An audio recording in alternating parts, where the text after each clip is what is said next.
and you can get your first month there for only $1 by using the promo code no offseason, all lowercase. And we are pumped to talk some F1 today. My man Greg Lanctot is back. This is our first ever live stream of the F1 Card Strategy Show, and some of you are probably listening on Apple and Spotify after the fact. So hello, everyone. Greg, how you doing today, man? Hey, what's up, man? I was just having a dance party this morning with that intro music you just put in. It's quite the song there. It's quite the song. Yeah, normally I edit that in after the fact, but now that we're going live, it saves me a lot of post-production time, so I can just hit play on the intro music and get it going. So yeah, we might switch up the intro music. Still kind of messing around with the details of the production of the show, but I like this setup because on the Sports Card Strategy Show we've had a lot of interaction from the audience, and it's become a pretty interactive show. And a lot of people have watched the F1 Card Strategy Show on YouTube and have commented. So I'm hoping that we get some audience interaction today. And I know that you're excited to talk about a lot of the topics today. So before we jump into the first topic, which is the Canadian Grand Prix, do you have anything you want to chat about? You want to let the audience know about? Well, I was attending the Grand Prix. I was there for 2 days, on Friday and Saturday, and the F1 has never been so healthy from as long as I can remember. I think the promoters of the Canadian Grand Prix were super pleased with the response. It was sold out as of Friday, which I think never happened in history, even in the Jacques Villeneuve years. So seeing that many people there, and it's still growing and growing, and people were talking about, going into the United States for, of course, the Vegas race next year, and already booking their tickets for Miami. And the people that weren't there had major FOMO. So if you believe that F1 is kind of a pump and dump situation and is just something that will pass by, I think this is either a hot take or very wrong. But I've never seen that sport so healthy. Being a fan since the mid '90s. The Villeneuve years, and it's good to see that, man. It's good to see that with so many amazing young drivers that are still try to find their pace, their career, and are now superstars. Also, I didn't tell you that, but one of my good friends, Glenn, was a marshal at the track there, and managed to get me 2 signed cards for my PC. So I'm super happy about it. I know that these cards that are signed by either players or, in that case, pilots, drivers, I should say. Sorry about that. It was a poor translation, but F1 drivers do not hold the same value as pulling an autograph out of a pack. But I mean, major ad for my PC there. That's awesome. So Greg was at the Canadian Grand Prix this past weekend, and he's excited to tell us a little bit more. So Greg, related to the Canadian Grand Prix, what did you see that you think is notable for the F1 card market, F1 card collectors, and F1 card investors? And certainly would love your take on maybe a play that you might make with those cards. Are they something that you might get PSA DNA certified? Well, let's go back to the off season. I know you're saying we don't have any off season, but before the F1 season started, actually, if I asked you, Paul, if you thought that the F1 market would be driven so much by performance, would you have believed me? Probably not. I would. So you know me well enough to know that I love that the entire sports card market, for the most part, is driven by performance. I think that's what makes it exciting for me personally, and for I think for a lot of our audience.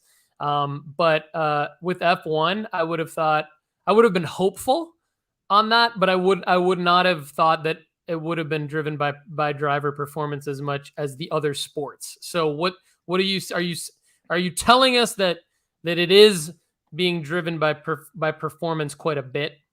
Well, of course it was. I mean, if you look at what happened at the beginning of the season, there was what we can call now the Charles Leclerc bubble. And the bubble has Yes. burst. If you look at the value of his cards, I mean, they spiked up so much when people thought that he would be the front runner in the championship. Now that he's not, I mean, his market collapsed. And the same happened for a couple of drivers. And I think that Montreal was a race that will tell us a lot for the rest of the season.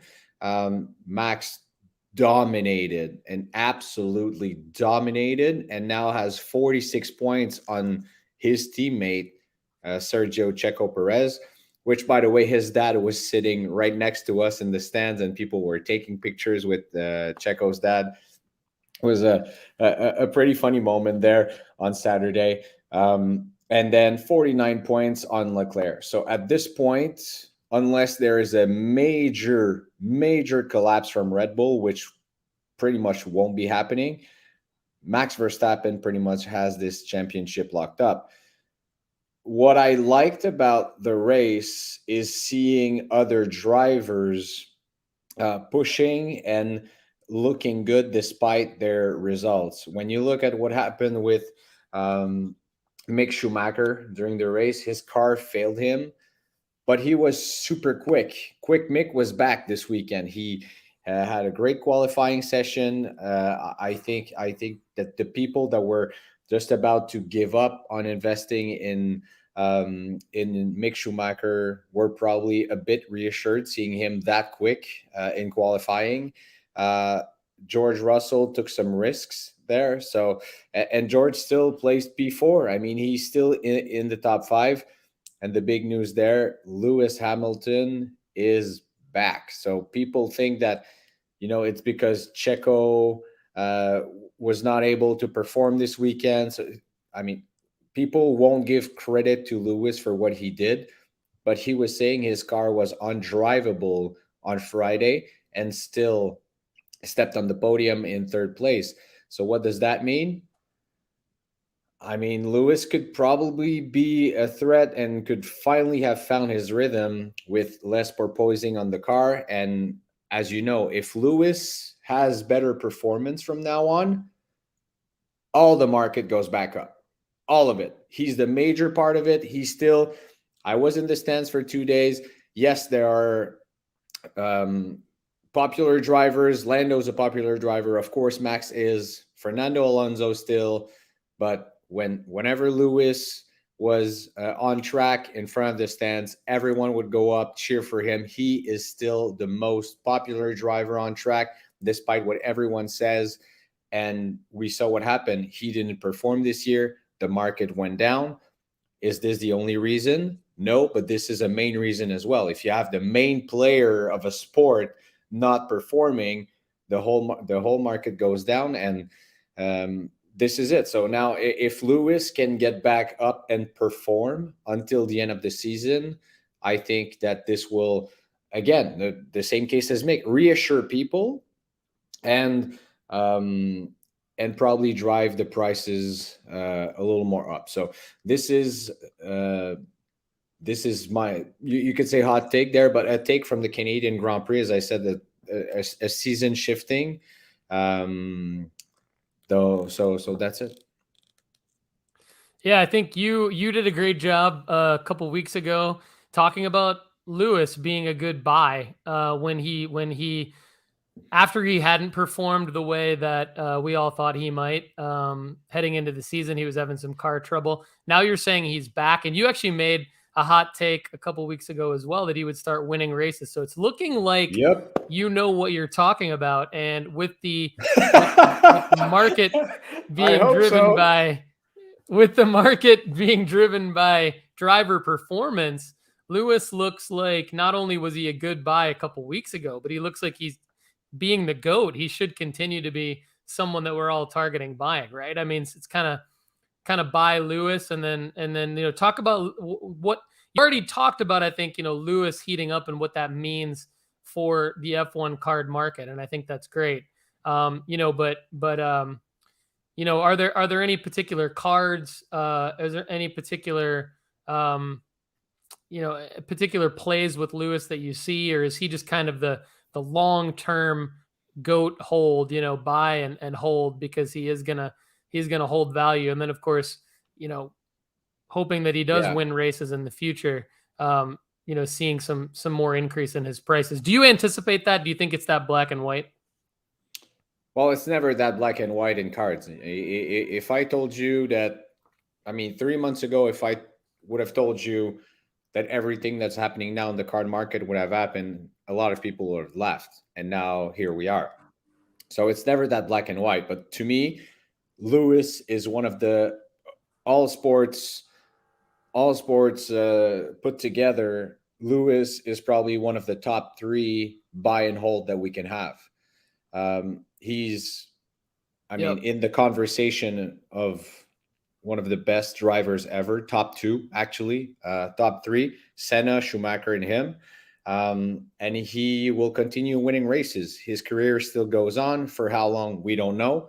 But seeing him smile like this in Montreal was so good, man. I mean, I'm not talking about the investor, the collector here. I'm just talking about the Lewis fan.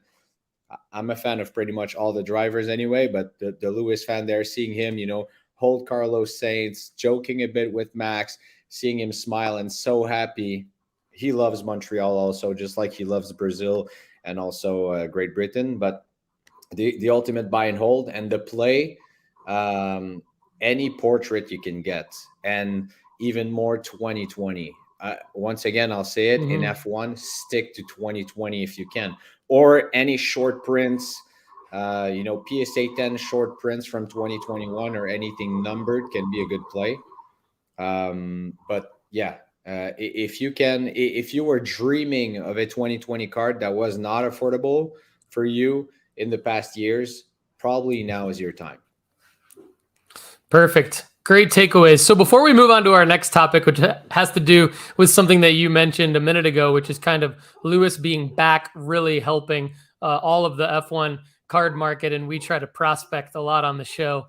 So we'll do that in a minute. But before we get there, any other takeaways from the Canadian Grand Prix related to cards? Like, I'm just curious, like you being at the race, was Top set up at all? Did Fanatics have a presence? It might be too early for some of that stuff, but you got some cards signed as a gift, which is awesome. And any other, like, F1 being strong, that's awesome. But was there any type of other takeaways related specifically to F1 cards at the race, or was it more just phenomenal fan experience, great show put on by the drivers, and F1 kind of seeming strong overall? Well, it was a great show there. Unfortunately, I didn't see anything from Tops, but it's Montreal circuit. The Circuit Gilles Villeneuve is an island, so it's pretty stretched out. It's like a 4.3 kilometer.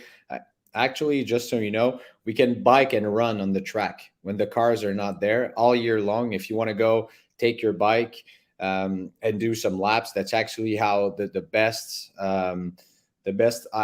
bikers, or whatever, the best athletes, cyclists, that's the good term. I'm sorry, it's still early in the morning. The best cyclists actually train. They just go on the track and go for laps and intervals. But anyway, I didn't see anything from Tops. Tops didn't activate anything. Also, I looked at their Instagram account, I looked everywhere. It seems like they just did that in Miami because it was the first Grand Prix, and probably also to help and drive the card market. So there was nothing there to collect, and nothing from Fanatics as well. I hope next year there's something, and I hope they still work, hand in hand with. I'm pretty sure people would have bought some cards on site. It's part of the experience. It's part of the F1 culture to actually collect anything. In my early years, I saw some people actually walk with a tire on their shoulder that they were able to get like early on Friday. Wow. Yeah, man. And people are buying, if you want a cap from any team, it goes from 80 to $120 for just a cap. And Okay. the shirts are going up, pretty much more expensive than that. So yeah, man, it's I think Tops has probably something in mind to pump a little more the card market, if that's even possible. But there was Yeah. nothing on site there for collectors, card collectors. Of course, it happened for me, but probably some people ran into drivers in the city, or in the autograph sessions they could meet them and have their cards signed. I didn't see anything show up. Usually I know some collectors in some Facebook groups just uh, post them online because they're so happy that actually happened. But Yeah. yeah. That's awesome. That's awesome. Well, we know Fanatics cut a deal with MLB, NBA, and NFL to probably start, I think, sometime in the next couple of years, where those pro sports leagues are actually going to have an ownership stake in the new Fanatics trading card company.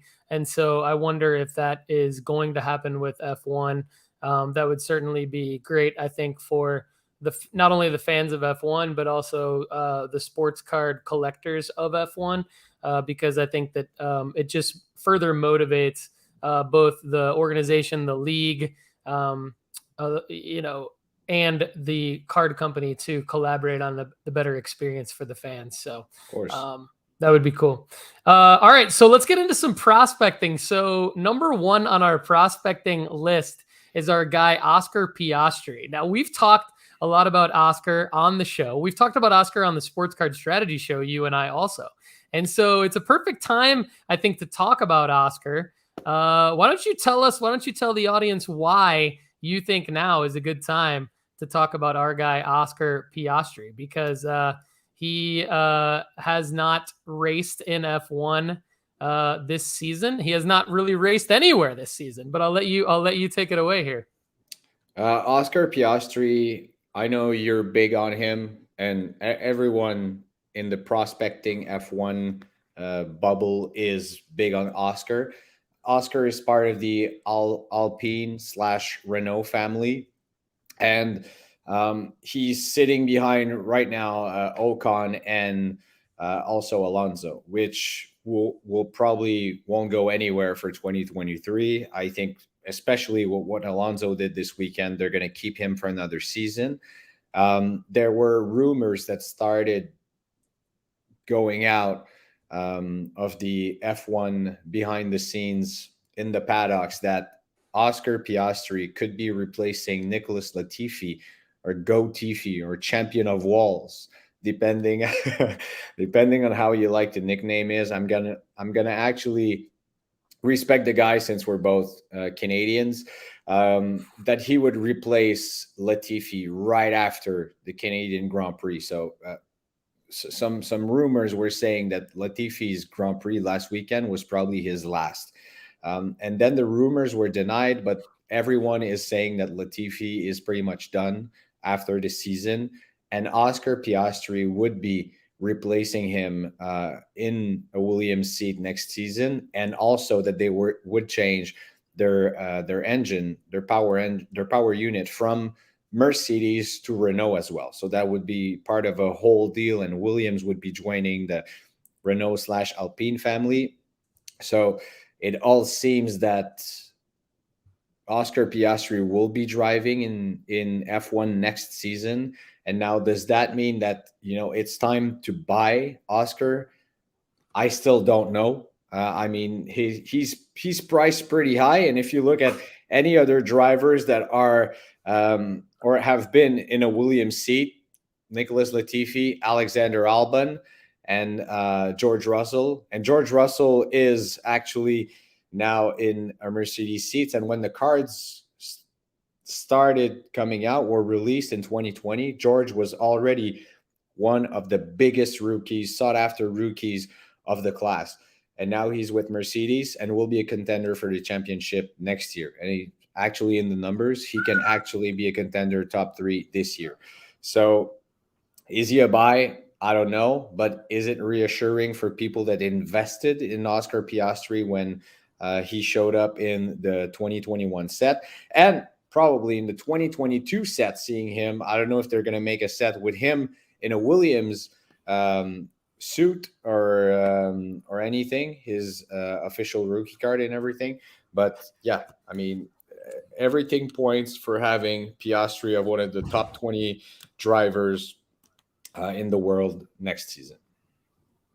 Yeah, and you know, I'm still super new to F1. You've followed it for a lot longer than I have, so you have some historical context around, you know, what it's like when a new driver hits F1, how hard it is to make an impact. Everything I've read about him and heard people say, and even our audience has commented actually quite a bit about Oscar on our YouTube videos and in our sports card investment report. As a premium member, you can comment on posts, and so a lot of people have actually commented on the Oscar Piastri profile on No Offseason.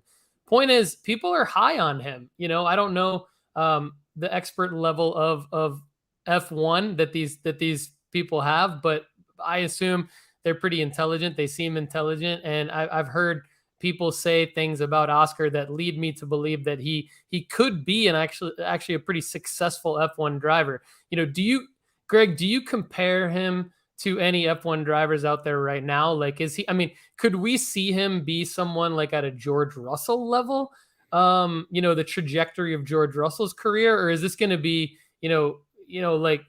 like somebody else, you know, who's more, you know, maybe a level down from George? What do you, I mean, if you had to make a prediction on Oscar, you know, all things considered, where do you sort of project him being competitive wise in F1 when he gets there? Well, he's following the usual path. When you look at every single driver when they came in, look at Carlos Sainz. Carlos Sainz started with Toro Rosso, and then was promoted. Actually, was not promoted. Went to McLaren and then to Ferrari. So there are steps to follow there. Look at George. George was with Williams and then got promoted to Mercedes. I was going to say Lance Stroll, but that's a pretty different path. And every single driver that are not, I don't want to say not exceptional, but look at Lewis. Lewis started straight away with McLaren. There's Charles Leclerc started with Alfa Romeo. So these young drivers have to actually prove that they can drive in F1 before being promoted to top teams, and that is the path. The same thing happened with Ocon. I mean, arguably he's still not in a top F1 team, but could be making the jump, as he's still considered a young driver, but still experimented with a few seasons. So he's following the right path, but he's going to have to prove it. Look at what happened with Mick Schumacher this year. People are still saying that he still didn't score points, and Latifi actually scored points earlier than him after 27 races. And I think that with Mick, we're at 28 and counting, something like that. So yeah, it is what it is. I think he has an amazing talent.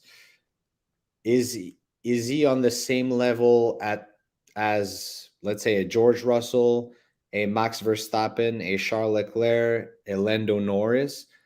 I don't know, but is he a spectacular driver that can be very aggressive, just like Alexander Albon could be? I certainly think so, yes. And if Alpine believe in him, and it's all, we're strictly talking about F1 here and not necessarily about the cards, but it all goes hand to hand. If he belongs to the Renault Alpine family and Renault Alpine can develop the car well and be super competitive in the next years, then Piastri will be a contender for the championship. But everyone is fighting for that. How well can they adjust to the new rules? Alpine has been competitive this weekend. They've been quick in the early sessions in Canada, but they were terrible in actually having a strategy for the race, and their drivers didn't place as high as they qualified. But still, they showed great sign of improvements, as having Alonso taking second place on the grid, and Ocon actually qualifying very high. So, is it a safe investment to be with, a safe long-term investment to invest in Piastri's market? I think yes. If you think his value will go up once he's sitting in an F1, won't happen, because he will be sitting in a Williams seat, but will we see a little bump, or will it go back up where it was when they officially announced that Piastri will be a driver next season? I think so, yes. So if you're asking me Yeah. what is the play with Piastri, I would sell when they announce that he's going to be behind a Williams seat next season, or on a Williams seat behind the wheel, and I would hold or I would buy back next season, when everyone will be chasing who will be contender in the championship, and that will probably be George Russell. Yeah, that makes sense. So when is like a typical window when those announcements start to be made? I know from watching Drive to Survive that a lot of times those announcements are actually made during the season, which I think is a Yes. little awkward. That typically doesn't happen in other sports. But is that typically in the fall, or when's that window start to happen where we start to see those official announcements? Well, usually in the summer is probably when that happens. There after July, the whole month of August is the summer break, as we call it in F1, and usually right after that we can see some confirmations about who's going to be where, and what's going to happen next season. There's a lot of rumors already heating up. There's moves that have already happened. Look at what Carlos Sainz, he signed a contract extension. Same thing for Perez. Now we don't know what's going to happen with a lot of other drivers in the Red Bull family. So yeah, I'm guessing early September. By early September, we will know what's for sure. But when there's persistent rumors like the Piastri one, it's usually true. I mean, the walls, Yeah, yeah. the walls have eyes, and the ears, and some ears too. So yes, I wouldn't be too worried about. We'll see what's going to happen. Is Drugovich going to be promoted to F1? Is De Vries going to be promoted to F1?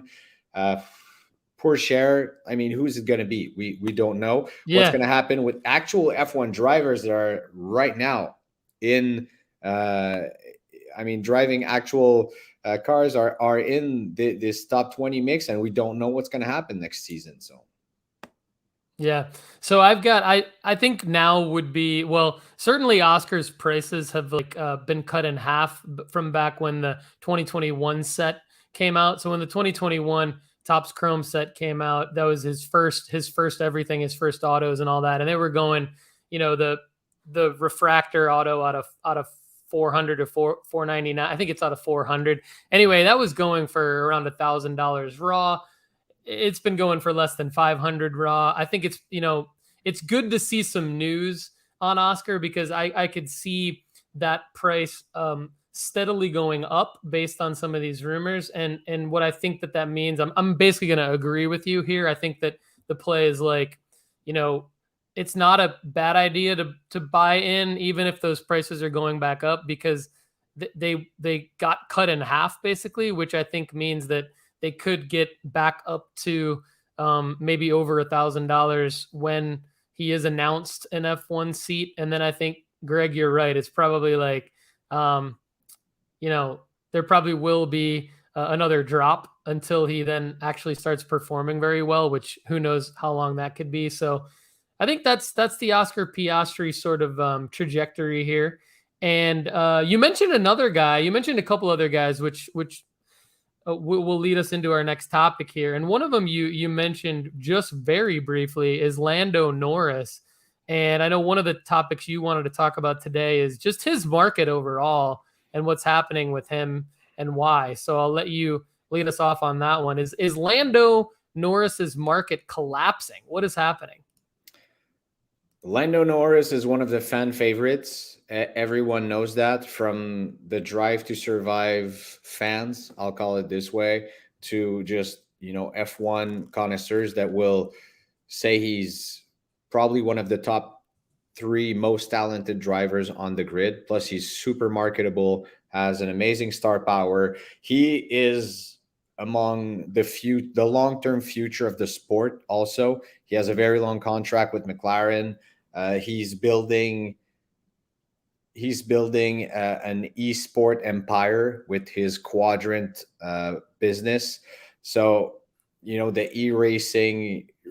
I don't know if you were into F1 back in the day. I'm saying back in the day. It's been 2 years, but before they actually resumed the 2020 season, these guys were all racing, e-racing. Charles, Max, George, Lando, all of them, and Lando is also building his side, this side of his legacy, if I may.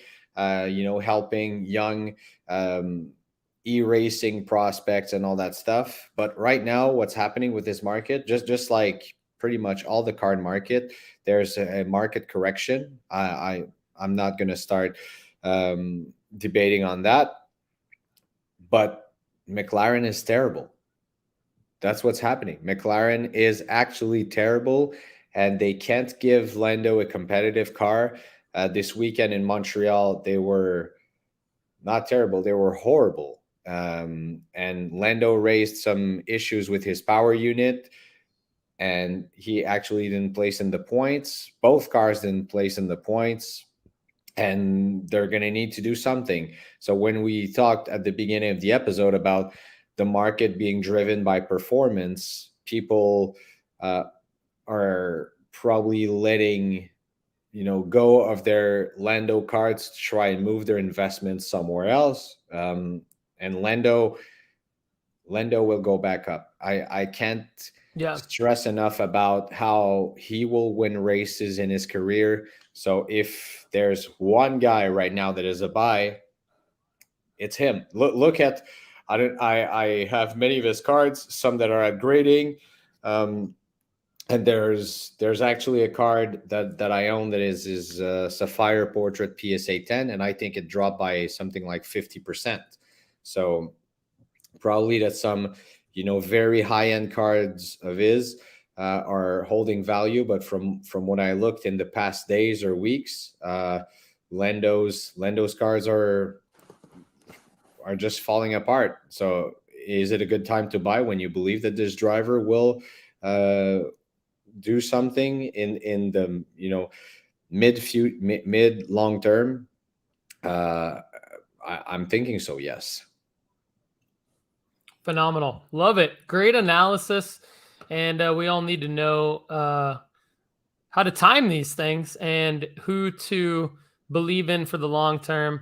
And I think that that's super important to F1 card investing, is just kind of who is prospecting, who is a long-term investment. And so let's talk about, you wanted to talk about Red Bull prospecting. So I'm going to let you again. I'm just setting you up for this one. So talk to us about what's happening with Red Bull and why this is kind of an important topic that you wanted to talk about with the audience today. And anyone out there, we've got some people that are in the live stream. We love seeing you. Thank you for joining the live stream. Please, if you have any comments or questions for us, drop them in the comments, and Greg and I will take them right now on the show. And if you're watching or listening to this after the fact, drop a comment on the YouTube channel and we'll answer it there as well. So Greg, Red Bull prospecting, what's up with that? Look at what Red Bull brings. If you like them or not, look at what Red Bull brings to F2, F1 and F2 actually. You have Max Verstappen that's there. Now they just signed Sergio Perez. So we know that both pilots in the top cars, top team are locked up until 2024. That's for sure. But look at all the other drivers that are in F1 now that actually were brought by Red Bull. Carlos Sainz is one of them. Pierre Gasly is one of them. Alexander Albon, Yuki Tsunoda. So that's 4 other drivers that have been brought by Red Bull. And they actually brought 6 of the 20 drivers that are there now. And in F2, when you look at it, Liam Lawson is in F2 right now. Jehan Daruvala also. Yuri Vips. Dennis Hogger. Did I say Liam Lawson? Mhm. Yes, I did. And Ayumu Iwasa is also in F2. And in the card market, Johan Daruvala, Liam Lawson, and Yuri Vips are 3 of the drivers that are in the 2021 set. You can find some of their cards, autographs, everything in their F2 seats. But where will they go in the next 2 years? It's super interesting to see the play there. I think it's interesting and a safe investment to look at all these young talents going forward. Is Yuki, once you lend the seat in F1, does not mean that it absolutely means that you accomplish something, but it doesn't mean you will stay there. Look at what happened with Latifi. Look at, we don't know if Lance Stroll is going to be there next year. We actually saw Nikita Mazepin actually been kicked out very fast. So it's actually, you have to perform and you have to be there and perform very fast. Yuki has shown some great things this season, but probably not enough. So will he be there long term, or will they replace him with another driver? We don't know. Pierre Gasly also said that he won't, if he doesn't land a seat in back to Red Bull, actually, after his contract, he will leave the Red Bull family, the Red Bull umbrella, to pursue. Could he be replacing Lewis after next season at Mercedes? That can probably happen. Can he join another team? We know that Audi is going to be joining F1 with Porsche as well, and there's going to be also some other seats available.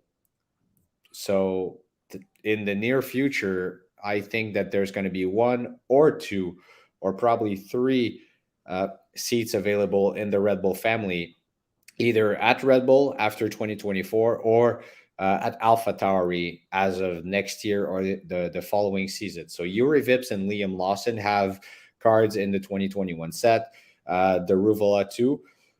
But I think that actually Vips and Lawson might be closer to Daruvala for an F1 seat. So that might be an interesting play there. A long-term play, that being said. But if you look at how, look at what happened with Theo, look at what happened with Oscar, actually, when rumors started spreading up that these guys could probably land a seat in F1, the prices tend to go up. So I know that they're not cheap already. You can find their autographs for, just 10 or 20 bucks or something. They're not cheap, but when you compare their pricing at Theo Perscher's pricing and Oscar Piastri as well, I think there's a good play to be made there. This is why Greg Lanctot is my main man, and this is why he's on the F1 Card Strategy show with me. We know he's smart. He's made good calls all season. And now he's making another ballsy call. I love it. I love this. I love where you're going with this. I wasn't sure what you were going to talk about with Red Bull prospecting, but what I'm taking away from this is that, there are, if you're willing to roll the dice and hold on to some cards for a few years as F1 potentially expands and adds new teams, what that does is it opens up new seats for more drivers that could come from F2. We don't know that for sure. They could come from other places, but what the F2 drivers have an advantage on in the card market is that they're part of the Topps Chrome sets. And so I love how you've put this together. Basically, you're saying that if you go and project a few years into the future and potentially, go buy these guys cards, if you can get them reasonably low priced, in the F2 drivers in the 2021 set that you've mentioned could have F1 seats in 2024, 2025. It could be with Red Bull or it could be with other organizations, but at some level, it doesn't really matter. If you believe enough in the driver and the card is priced low enough, there's no reason why it can't happen as a long. And we see it happen in baseball. We see it in Yes. tops is tops. And F1 is very similar to baseball in this regard. So I think that Baseball could and definitely soccer. happen. Soccer is actually the same Baseball and way. soccer.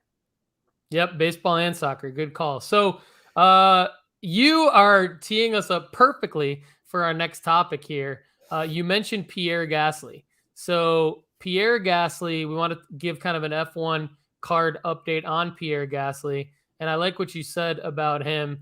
Another potential ballsy call with something that could happen.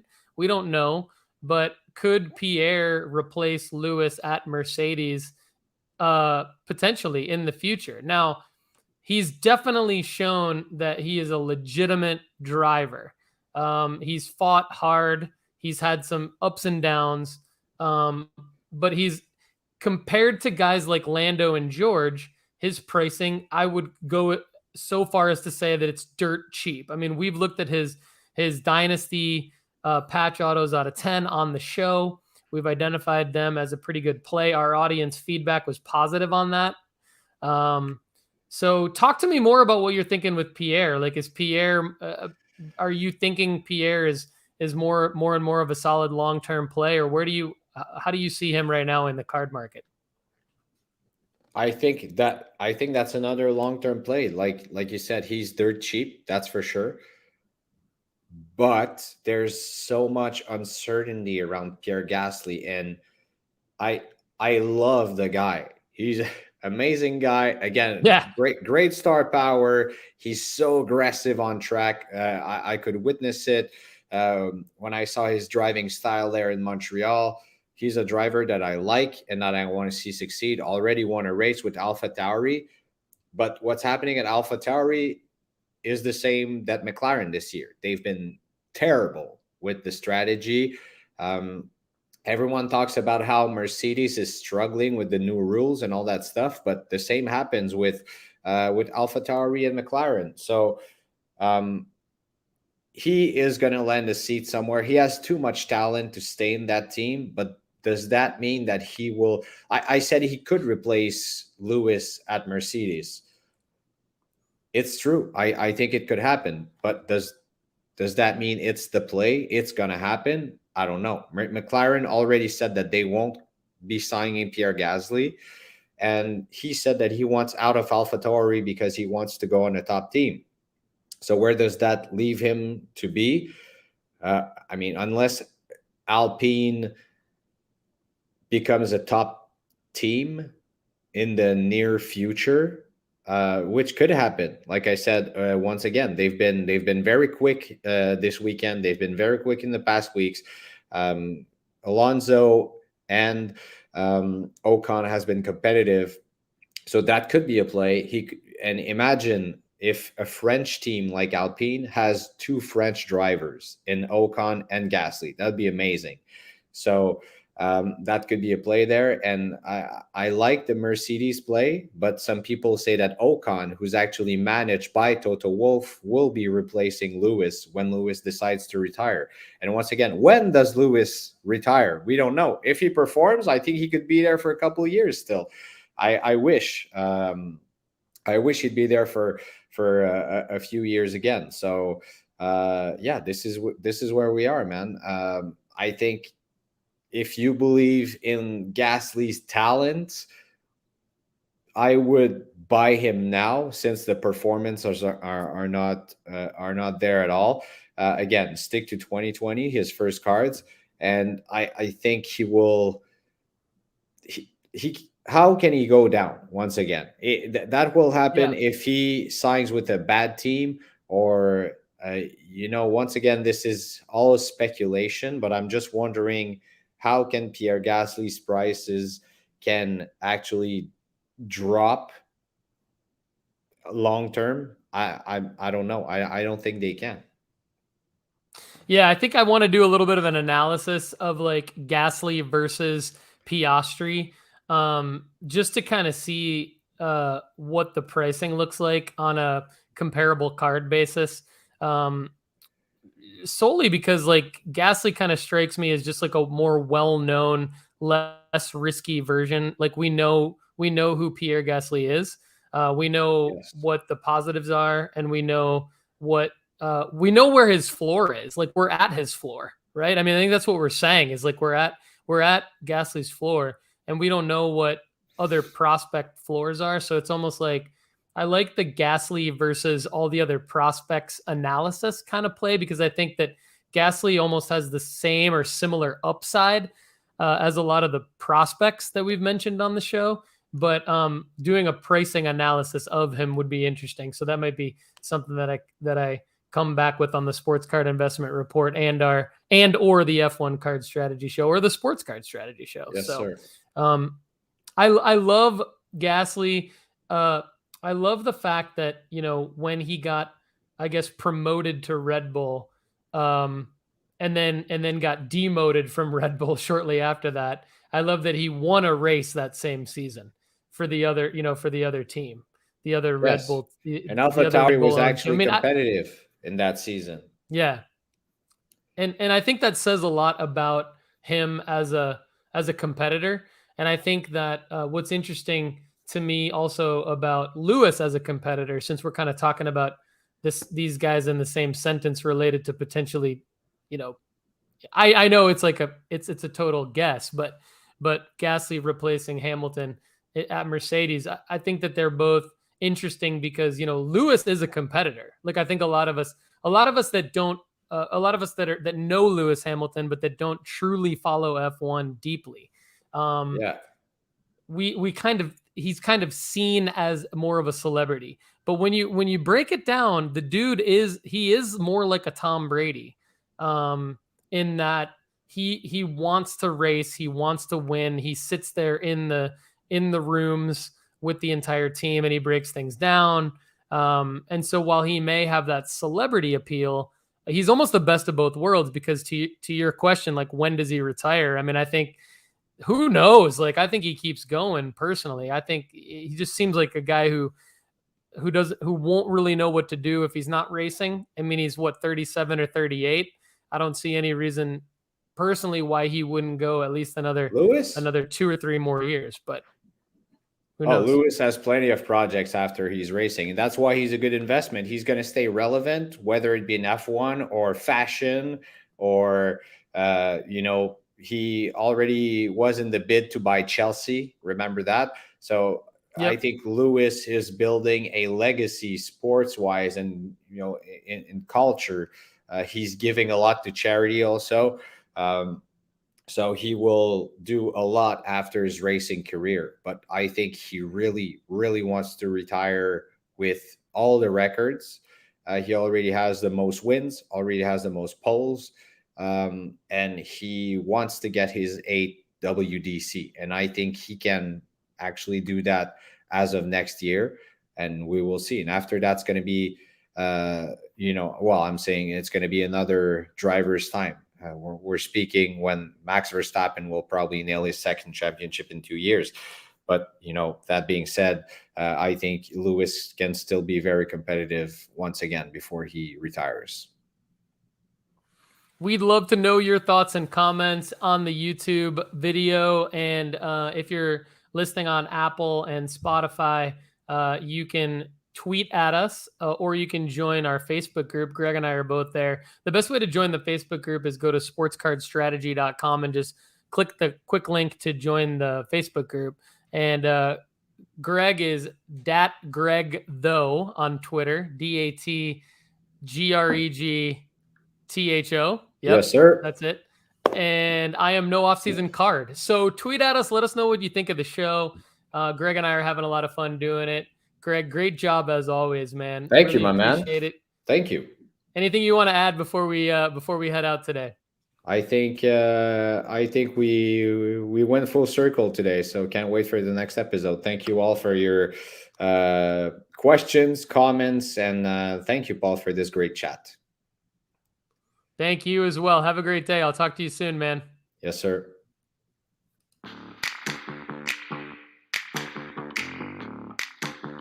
All right, this has been the F1 Card Strategy Show. I'm Paul Hickey with NoOffSeason.com and the NoOffSeason.com Sports Card Content Network. My host, Greg Lanctot, and I thank you for joining us today. And I want to remind you to check out the Sports Card Investment Report at NoOffSeason.com. You can get all of the reports that we're talking about for all of these F1 drivers and all of our deep analysis on which cards to buy, what the play is for each driver. Go to NoOffSeason.com, check out the F1 card rankings, and then upgrade to the premium version of the Sports Card Investment Report. Use the promo code NOOFFSEASON, all lowercase, at checkout to save 20%. And don't forget to check out the graphs and charts from Market Movers at marketmoversapp.com. Use the promo code NOOFFSEASON there to get your first month for only $1. Everybody, I am Paul Hickey. Thanks again for watching and listening. Have a great day, and we'll see you next time.